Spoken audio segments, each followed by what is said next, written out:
Right, let's recap our question today. We've invited you to share your tips for the Finance Minister, Enoch Godongwana, ahead of his budget speech tomorrow. I believe we have a number of callers already. Let's start with Mulatelo in Bryanston. Good evening, Mulatelo. Your tips for the Finance Minister. Good evening to the viewers. So mine is pretty simple because I hear that a lot of South Africans have been complaining about the bloated ministry or ministers and deputy ministers. So I think one thing that needs to be done right now for the minister and the immediate, they need to relook the ministerial handbook because there are so many costs that can be cut in terms of when it comes to that. And I think, what ministers have to do now, they need to start paying their own bills.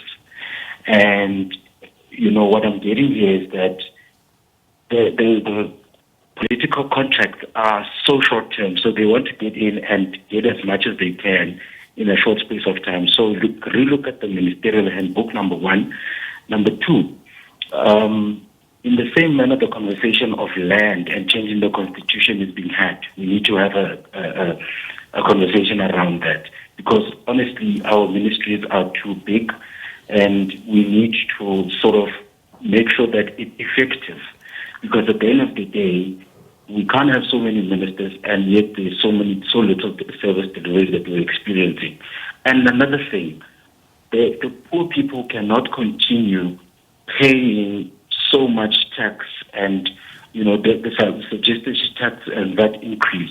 We cannot continue paying so much when already we are struggling.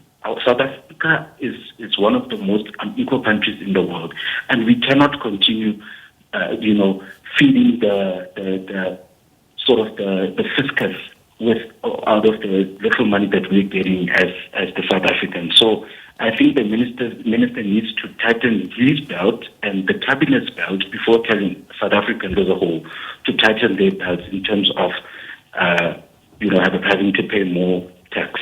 All right, Mulatelo, thank you very much for that. So he says, here we need to relook, or at least the minister needs to relook the benefits to ministers and deputy ministers. And also, again, personal income tax is a no-no, as well as increase on VAT. Interesting. He says you can't have such a big cabinet with very little to show for it as far as service delivery is concerned. And also, you really are listening to voices that are saying, do not tell us to tighten our belts anymore.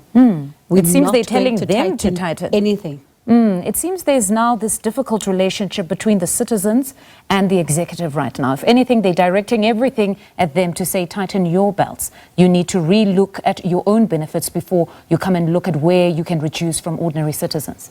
It'll be interesting to see if there'll be tough love towards some government departments and if there'll be tough love towards MPs, ministers, as well as, they said what, MECs, yes, premiers, even municipal managers, everyone. So let's see then if the finance minister will heed your calls. I do understand, though, that we do have some voice notes. Let's listen in.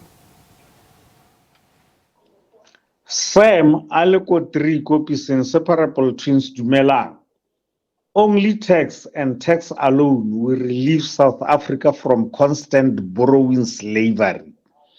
Of course, I concur with those who say 2% increase of VAT will be unbearable to the poor and unemployed.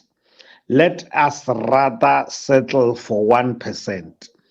That's one. And two, a lot of revenue can be acquired from excise duties and levies, which can be imposed on high-volume daily consumable products like alcohol, petroleum, and tobacco products, as well as non-essential luxury items such as electronic items and cosmetics.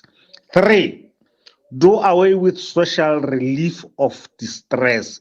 It was a temporary financial assistance program. Bye-bye.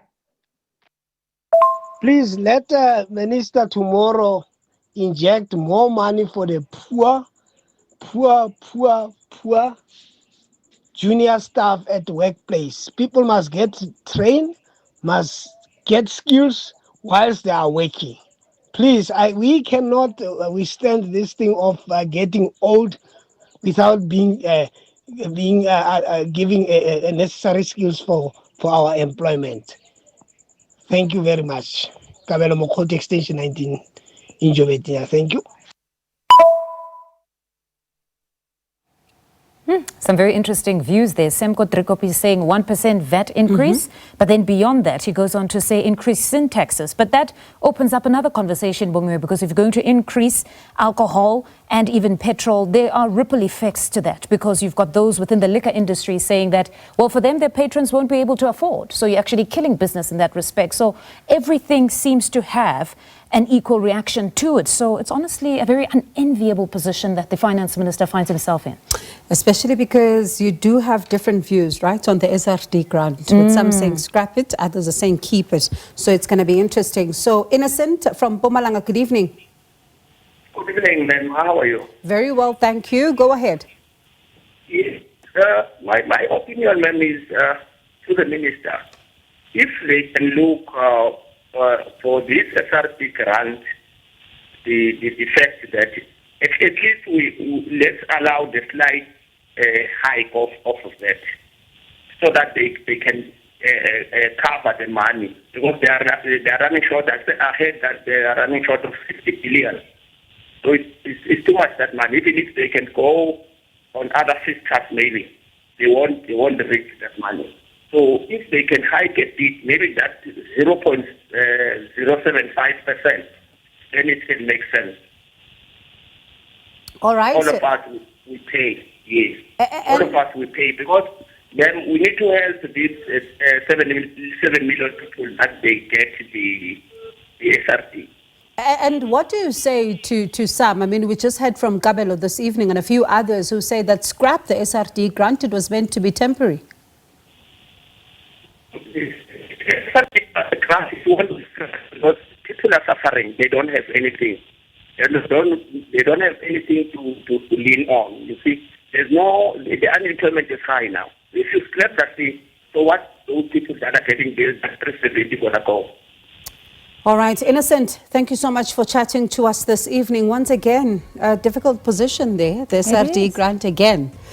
He says do not stop it. In fact, allow for the VAT so that it's provided for, so that you do have a bit more money that you've got in there to cover that. But at the same time, you have others who are saying scrap it. I wonder how the minister is going to balance that one out. And it's a very difficult one when you look at the SRD grant, because when listening to Semko Drikopis, he was saying that it was temporary relief. But many could argue that the conditions that were then are still prevailing now, because if we're saying it was temporary, let's look at the conditions. Have they improved since then? Instead, we've actually been recording higher unemployment figures. Certainly, lots to juggle, quite the balancing act.